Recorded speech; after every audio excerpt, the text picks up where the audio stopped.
ছোটবেলা থেকে রাজনীতির সঙ্গে যুক্ত স্যার, কিন্তু এরকম বাজেট বোধহয় কোথাও দেখিনি, কোনোদিন দেখিনি।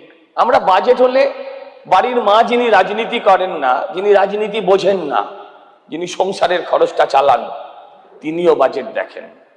স্যার আমি একজন মধ্য মেধার ছেলে, আমার বিরাট ওই আমার পাশে যিনি বসে আছেন তিনি চার্টার্ড অ্যাকাউন্টেন্ট, তিনি অনেক এগুলো বোঝেন।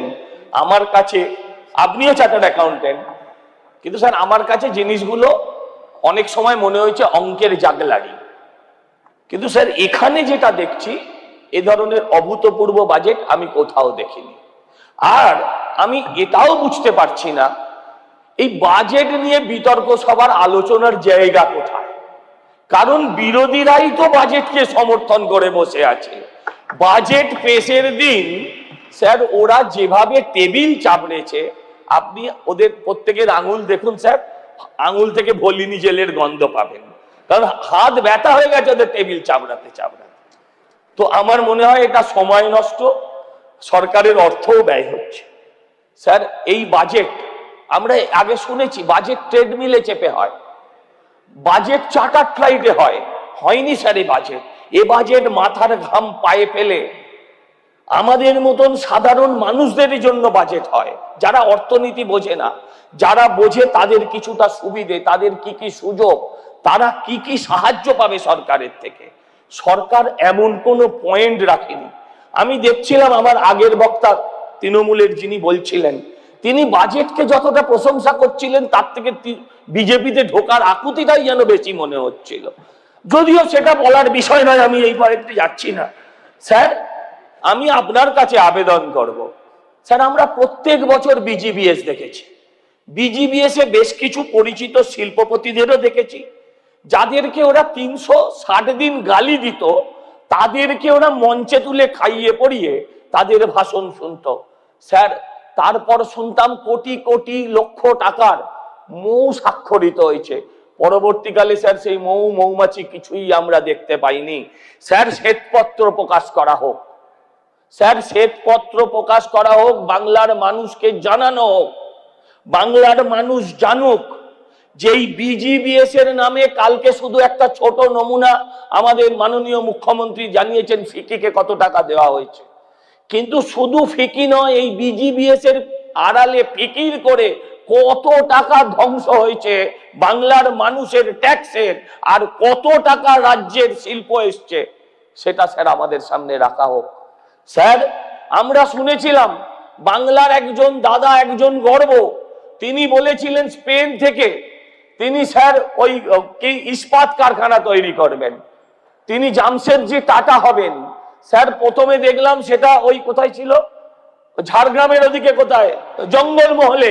তারপরে শালবনী থেকে শুভেন্দু বাবুর পাড়ায়, মুখ্যমন্ত্রীর পাড়ায় চলে এসেছিল প্রায়, কিন্তু তারপরে সেটার অস্তিত্ব কোথায়? তাদেরকে ডেকে এনে এই সদনে সেই প্রশ্ন করা হোক, কারণ বাংলার মানুষ গত 15 বছর ধরে প্রতারিত হয়েছে প্রতিদিন প্রতি রাতে। স্যার আমি আপনার কাছে বলবো যে এই বাজেট ওই স্পেনে গিয়ে কুণাল দাও হাঁটতে একটু দেখিয়ে দেবেন, কুণাল দা পরে কিরম ভাবে পেছনের দিকে হাঁটা যায়। গত 15 বছরে এক এক করে বাংলাকে ক্রমশ পেছনের দিকে টেনে নিয়ে গেছে। স্যার এই যে আমরা এখন সবাই ওয়ার্ল্ড কাপ দেখছি না, 48 খানা দেশ স্যার, 48 খানা দেশ স্যার একটা ওই 5 কিলো সোনার কাপের জন্য, সেটাও আবার 18 ক্যারেটে মারামারি করছে, আর যাদের কোনো ভূমিকা নেই আমরা স্যার সেটা দেখছি। স্যার একটু সময় দেবেন স্যার, আমি বলছি এদের ঘরে রেড করা হোক, এদের ঘরে ঘরে রেড করা হোক স্যার। এদের ঘরের বান্ধবীদের ঘর থেকে কাপ ডিশ সোনার প্রচুর বেরোচ্ছে স্যার। এই যে যারা বলছিলেন 8,15,000 কোটি টাকা দেনা, আবার একজন অর্থনীতিবিদ তিনি বললেন সারা ভারতবর্ষের, আমি ওনাকে মনে করাতে চাই সারা ভারতবর্ষে, বাংলা বুঝতে পারেন তো স্যার, সারা ভারতবর্ষে 28টা প্রদেশ আর 8টা কেন্দ্রশাসিত রাজ্য আছে। আপনার ঋণ গত 2011 সাল থেকে আজ অব্দি 6 লক্ষ কোটি টাকা একটা রাজ্যও দেখাতে পারবেন না যেখানে এই পরিমাণ লোন নেওয়া হয়েছে। স্যার আমি আপনাকে বলবো, এই তো কুণাল দার ডিমে ভীষণ অ্যালার্জি, কারণ ডিমে ভীষণ এনার্জি। আচ্ছা ডিম ছাড়া উনি কিছু খেতে চাইছেন না, বলছে মিড ডে মিলে ডিম নেই কেন। আমি শুধু ওনাকে মনে করাতে চাই ইসকনের খাবার আপনি ঘুরে ঘুরে খেতে ভালোবাসেন, আমি দীর্ঘদিন ধরে জানি। আমি বলছি একদিন মিড ডে মিলের খাবার খেয়ে আসুন বর্তমান, আর একবার ইসকনের খাবার খেয়ে আসুন, তারপর আপনি এই প্রশ্ন করবেন না। পুষ্টিগুণ শুধু বালিতে নেই, কয়লায় নেই দাদা, পুষ্টিগুণ পনিরেও আছে, দুধে ঘিতেও আছে। আমি আপনাকে বলবো স্যার যে এই যে আমি দেখছিলাম, হ্যাঁ স্যার, স্যার আর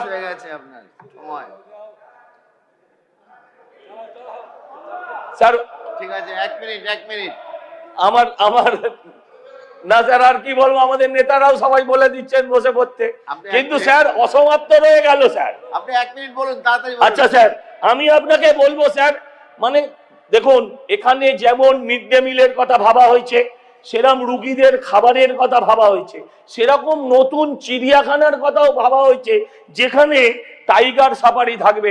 আমি অর্থমন্ত্রীর কাছে হাত জোর করে অনুরোধ করব, তৃণমূলের কোনো বাঘের বাচ্চাকে দয়া করে আবার সেখানে দয়া করে ঢোকাবেন না। আমি আপনাদের কাছে বলবো যে দেখুন স্যার, এখানে আমরা প্রতিনিয়ত সিভিক ভলেন্টিয়ারদের বিরোধিতা করেছি, এখানে আমরা সিভিক ভলেন্টিয়ারের কথা ভেবেছি। আমাদের ভিডিও ভালো লাগলে লাইক এবং শেয়ার করুন, কমেন্ট সেকশনে গিয়ে জানান আপনাদের মতামত। আরও ভিডিও পেতে আমাদের চ্যানেল সাবস্ক্রাইব করুন এবং প্রতি মুহূর্তে খবরের আপডেট পেতে প্রেস করুন বেল আইকন।